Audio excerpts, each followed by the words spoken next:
Ry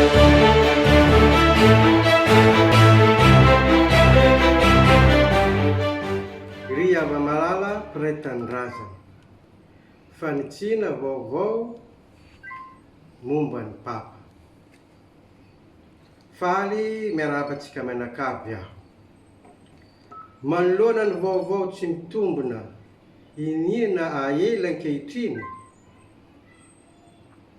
Tsy eto amintsika ihany, fa any amin'ny firenendehibe sasany izay milaza fa efa ankatoavin'ny papa ny fanambadiana sivily amin'ireo olona mitovy fananahana, même sexe. Dia didiko amin'ny mahafilohan'ny fivoronam-beny veka ahy ny mitona fanazavana mba tsy ampiroroasaina ny vahoaka tsara sitrapo, indrindra ny mpino katolika, zay mety ho tafintohina na neo iny vaovao na eliny. Koa ambaro aketoana fa tsy marina velively, averiko ndray mandeha, tsy marina velively ny hoe efa neken'ny Papa François ny fanambadiana sivily amin'ireo olona mitovy fananahana, lahy samy lahy na vavy samy vavy. Voalohany aloha, ny Papa François tato ato dia tsy nanao fanehoan-kevitra momba io resaka io. Tsisy fanambarana vaovao nataony. Zava-dehibe ny malala an'izany. Fa inona ny zava-nitranga marina niteraka an'izao sahoan-kevitra mampikorontana izao.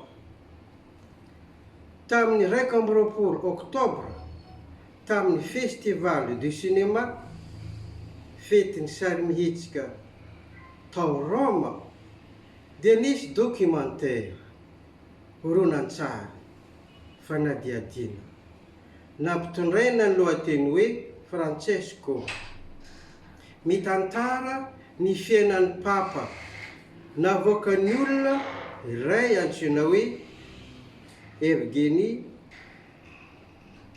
Evnesky, mialatsiny amin'ny mpanorona, teratany Rosiany izy io.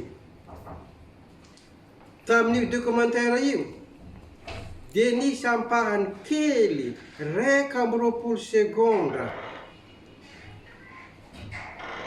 nanambatambarana ny teny nataon'ny papa efa ela be momba ny fanambadian'ny lahy samy lahy na vavy samy vavy. Zany hoe notapatapahina ireo tenin'ny papa ireo mba entina hanapirofo fa efa ken'ny papa ny fanambadian'ny sivily amin'ny lahy samy lahy na vavy samy vavy. Nisy koa dikateny inona notosoina avy amin'ny teny Espagnol, teny nitenenin'ny papa rehefa nadika tamin'ny teny italiana namoahina ilay documentaire. Taiza no nakany ireo tenin'ny papa ireo. Tamin'ny interview maharitra adiny 1.5 nataon'ny mpanao gazety meksikana antsoina hoe Valentina Alazraqui tamin'ny papa. Efa 18 volana lasa izay, ary efa nivoaka tamin'izany fotoana izany amin'ny teny Espagnol. Ny nahagaga tamin'izany fotoana izany, zay rehetra nahita sy nahare an'io resadresaka nataon'ny papa tamin'ny Valentina Alazraqui io, tsy nisy taitra ka nilaza hoe eken'ny papa ny fanambadiana sivily amin'ireo homosexuel. Midika fa tsy nisy zavatra maneho an'izany tamin'io resadresaka nataon'ny papa io. Fa sombitsombiny tamin'io resadresaka zay maharitra ora iray sy sasany io no notsongatsongaina arak'izay tiavana azy, dia narafitra anaty fehezany teny vitsivitsy zay maharitra 20 segonda monja ka nanova tanteraka ny hevitra tiany papa lazaina. Mampiteny papa zay zavatra tsy nolazaina koa. Faire dire au papa ce qu'il n'a pas dit. Nampina amin'ny sombiny tamin'ny interview nataony mpanao gazety tany ambony avion tamin'izy niverina avy any Rio de Janeiro sy interview hafa nataony papa. Dia rehefa izy teny fohy natambatambatra reo no nentina hanaporofoana fa hoe zany no hevitry ny papa ary natao mahoraka eran-tany.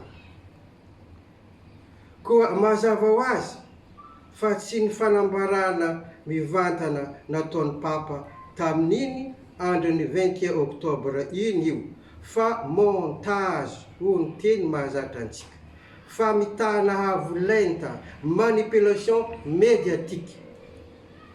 Tsy hoe akory zay rehetra mpilaza vaovao amin'ny firenendehibe no mivoa azy de hoe marina avy hatrany. Samy manana ny tanjona kendreny sy ny foto-kevitra arovany sy ny tombotsoany manokana ny tompony ireo haino amanjary isan-karazany reny. Ka aoka ho mailo sy tsy hinana ambolony isika.